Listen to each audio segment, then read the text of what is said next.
e Ecoville Clube. De Campinas, Marco Guarizo.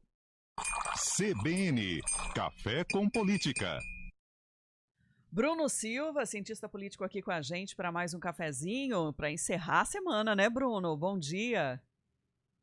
Olá, muito bom dia, Sandra. Bom dia, Felipe Pereira e, claro, todos os nossos queridos ouvintes, né? Encerrando a semana, o que não termina, felizmente, é a política, né, Sandra? Ainda bem, né? Exato. Vamos preservar ela assim, né? Vamos preservar ela assim. E tem aquela provocação para os moradores aqui de Campinas a respeito da audiência pública que vai ser realizada no final da tarde desta sexta-feira. Não sei se o dia em si, né, é tão convidativo assim, mas tem audiência pública hoje para falar do projeto que estabelece o orçamento de 2025. A gente sabe que é importante, né?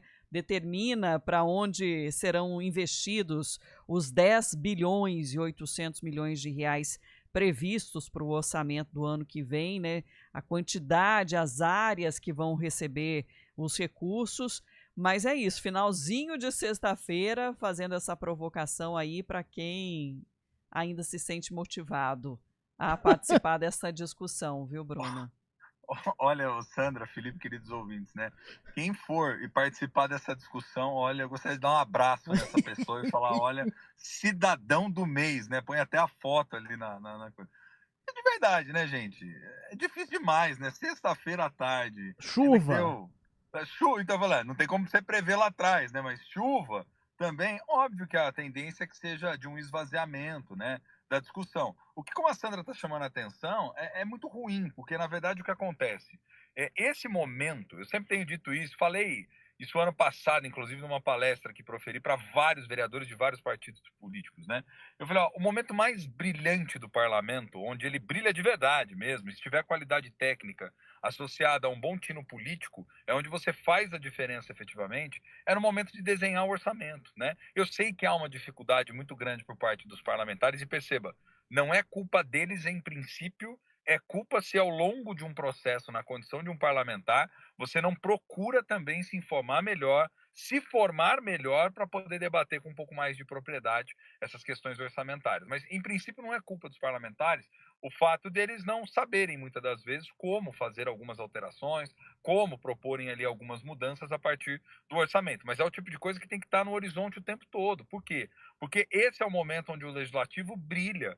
Brilha no sentido de mudar a prioridade alocativa, repensar a prioridade de política, verificar e checar das rubricas para onde você pode alocar um percentual maior para investimento em ações futuras, ver de onde dá para, de alguma forma, tentar economizar recursos que às vezes são drenados para algumas secretarias e algumas ações que poderiam ser um pouco mais baratos, ou seja, apresentar projetos alternativos. A gente sabe que, infelizmente, no Brasil, muitas das vezes o debate orçamentário ele é um debate que ele é muito mais protocolar, porque a legislação exige que se faça audiência pública, que se dê transparência ao processo, a fim de que a população possa acompanhar, interagir, participar e, consequentemente, promover algum tipo de alteração. Só que a gente sabe que, na prática, isso, por vezes, está muito distante. Está muito distante porque as secretarias do Executivo acabam controlando mais, porque detêm a informação e o conhecimento técnico mais aprimorado sobre a execução da peça orçamentária, o que por vezes inviabiliza o debate ou coloca uma série de obstáculos que não permite uma transformação completa do projeto como um todo. E por vezes o legislativo também não entra muito nessa briga, porque ele sabe que, a depender de como veio esse orçamento, né, Felipe, Sandra e todos os nossos ouvintes, dependendo de como vier esse orçamento, em janeiro já começa a vir projeto de alteração, né? Ou seja, que são aqueles projetos que corriqueiramente a gente vê dentro do legislativo, de abertura de crédito, suplementação de crédito, mudança de crédito. Por quê? Porque é fruto, muitas das vezes, não de tudo, porque a administração pública é dinâmica, a política é dinâmica, mas é fruto de um orçamento que foi mal debatido na etapa anterior, percebe? Então, acho que os vereadores têm cada vez mais olhar para isso com muito carinho. E não é uma mudança que vai se dar do dia para a noite, e nem nesse processo de discussão agora do orçamento. Mas é o que tem que estar no radar e tem que entrar, inclusive, como um conteúdo educativo para poder estimular a população. Agora, na sexta-feira à tarde, aí é sacanagem, né? Aí é pedir para que, de fato, se esvazie ainda mais um tema que, por vezes, já é mais esvaziado. Bruno, um fato curioso aqui para nossa região nesse mês de novembro é a vinda de rei e rainhas de outros países para ações de parcerias ligadas à cultura, a investimentos em áreas sociais também. E eu confesso que eu não lembro de Eu ter também uma não lembro. presença assim mais frequente dessas relações internacionais. Como é que você avalia isso? Olha, eu também confesso que não me De- recordo aqui, né, Só para desse tipo de... exemplificar, a rainha Isso. Silvia, né, da Suécia, que assinou em Campinas um protocolo para implementar estratégias de proteção a crianças e adolescentes, né, vítimas de violência. E vamos ter a presença da rainha do Congo em Paulínia, participando de um evento cultural, lançamento de um filme também. E aí vai ter uma ação social também. E tem outra participação do rei de Bélgica. A princesa Astrid da Bélgica Da e Bélgica. que está representando o rei da Bélgica.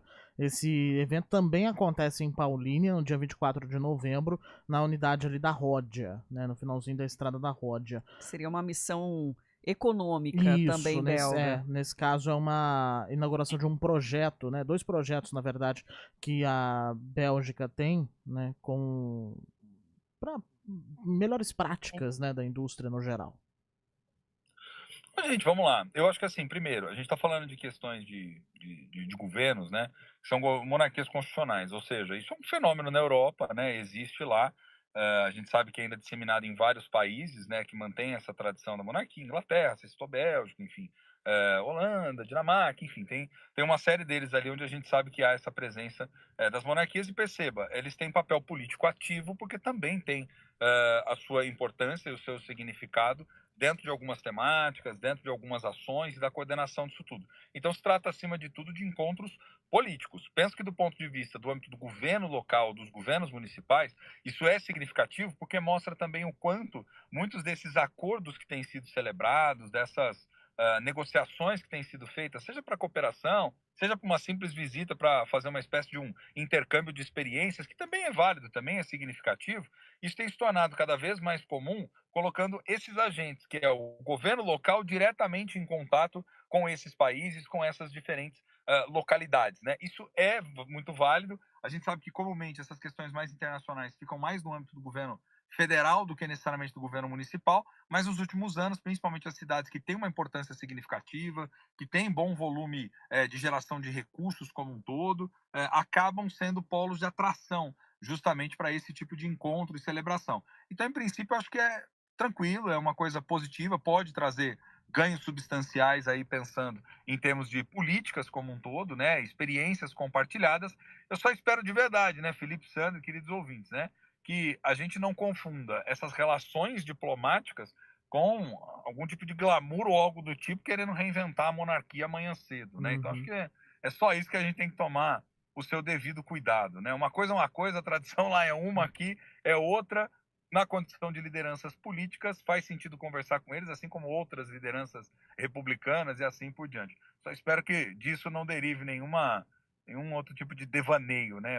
Querer ter um príncipe amanhã em Campinas, Paulínia ou algo nesse sentido. Acho que não tá muito por aí não, viu, Bruno? Mas espero, pela curiosidade mesmo dessas conexões, viu? Agora vou fazer uma pra acabar com o Bruno. Agora, rei na barriga, um monte de gente tem. Ah, não, esse daí, meu amigo, esse daí reina, né? Esse reina, literalmente, né? Alguns que acham o centro da galáxia política, né? Enfim, né? Faz parte do jogo também. Ainda bem que o cidadão está cada vez mais ativo e consciente do que está acontecendo ao seu redor, né? Continuamos aqui com as realezas do rádio, Felipe Pereira. Sim, aí sim, você...